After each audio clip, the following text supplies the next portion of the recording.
Oven নেই, কোনো সমস্যা নেই। আজকে আমি আপনাদেরকে চুলায় তৈরি করে দেখাবো চিকেন গ্রিল রেসিপি। কিভাবে পারফেক্টলি জুসি এবং মজাদার রেস্টুরেন্ট স্টাইলে চিকেন গ্রিল তৈরি করবেন, আজকে আমি আপনাদের সাথে সেই রেসিপিটাই শেয়ার করব। আসসালামু আলাইকুম সবাইকে, কেমন আছেন সবাই? আশা করছি ভালো আছেন। আমি আপনাদের সাথে আজকে একটা মজাদার রেসিপি শেয়ার করব। তাহলে চলুন রেসিপিটা শুরু করি।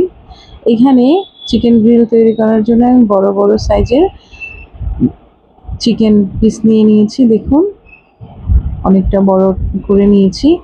আর এগুলোকে আমি মধ্যখান থেকে একটু একটু কেটে দিচ্ছি, যাতে মশলাগুলো এর মধ্যে সহজেই প্রবেশ করতে পারে।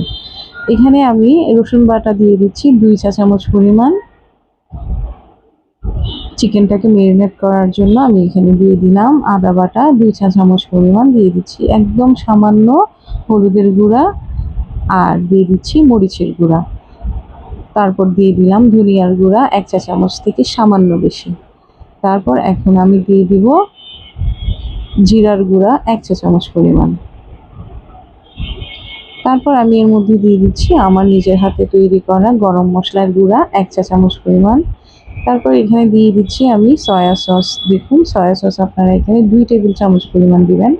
সয়া সস দিলে লবণের পরিমাণটা একটু কম দিবেন। এরপর আমি দিয়ে দিচ্ছি আমার নিজ হাতে তৈরি করা টমেটো সস। তারপর দিয়ে দিলাম স্বাদ মতো লবণ। লবণটা আমি একটু কম দিয়েছি কারণ আমি এখানে সয়া সস ইউজ করেছি।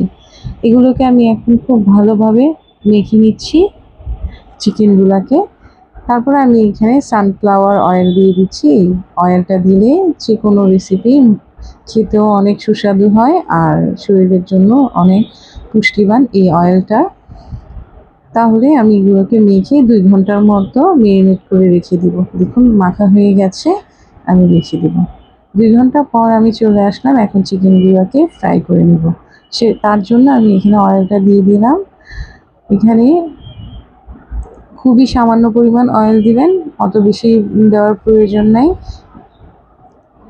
অয়েলটা গরম হয়ে গেলে তারপর আমি এখানে চিকেনগুলোকে দিয়ে ফ্রাই করে নেব। দেখুন, মাঝারি আছে চুলাটাকে রেখে আমি চিকেনগুলোকে ফ্রাই করব। লেগ পিসটা বড় সাইজের ছিল, সেজন্য আমি দুটোকে একসাথে দিয়ে ভেজে নিচ্ছি, আর বেশি দিচ্ছি না।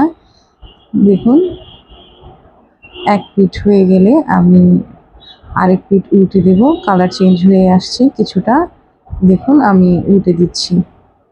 ঠিক এইভাবে উল্টে পাল্টে চিকেন গ্রিলটা আপনারা তৈরি করে নেবেন, যাতে খুব ভালোভাবে পারফেক্টলি সিদ্ধ হয়ে যায়। ঢাকনা দিয়ে ঢেকে ঢেকে আপনারা এই গ্রিলটা তৈরি করে নিতে পারেন। একদম ভালোভাবে কুক হওয়ার জন্য এটাকে একটু চেপে চেপে দিবেন। দেখুন, আমি আমার 2টা লেগ পিস অলরেডি হয়ে গেছে ফ্রাই করা। এখন বাকিগুলোকে দিয়ে আমি ফ্রাই করে নিব। বাকি চিকেনগুলোকে দিয়ে আমি এখন ফ্রাই করে নিচ্ছি। আর একটু অয়েল প্রয়োজন ছিল, আমি দিয়েছি। দেখুন, সবগুলো পিস আমি এখানে দিয়ে দিচ্ছি, দিয়ে সুন্দর করে ফ্রাই করে নেব।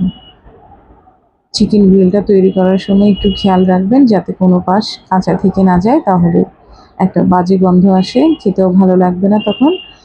এই তো তৈরি হয়ে গেল আমার চিকেন গ্রিলগুলো। আমি আরেক পাশে আরেকটা প্যানে ফ্রাই করতে দিয়ে দিয়েছি, আর যে গ্রেভিটা বেঁচে ছিল সেটাকে আমি এই প্যানটার মধ্যে দিয়ে একটু কষিয়ে নিচ্ছি। আর এই গ্রেভিটাই আমি চিকেনটার উপরে দিয়ে দেবো। এই গ্রেভিটা দিয়ে পরোটা কিংবা নান আপনারা খেতে খুবই টেস্ট পাবেন।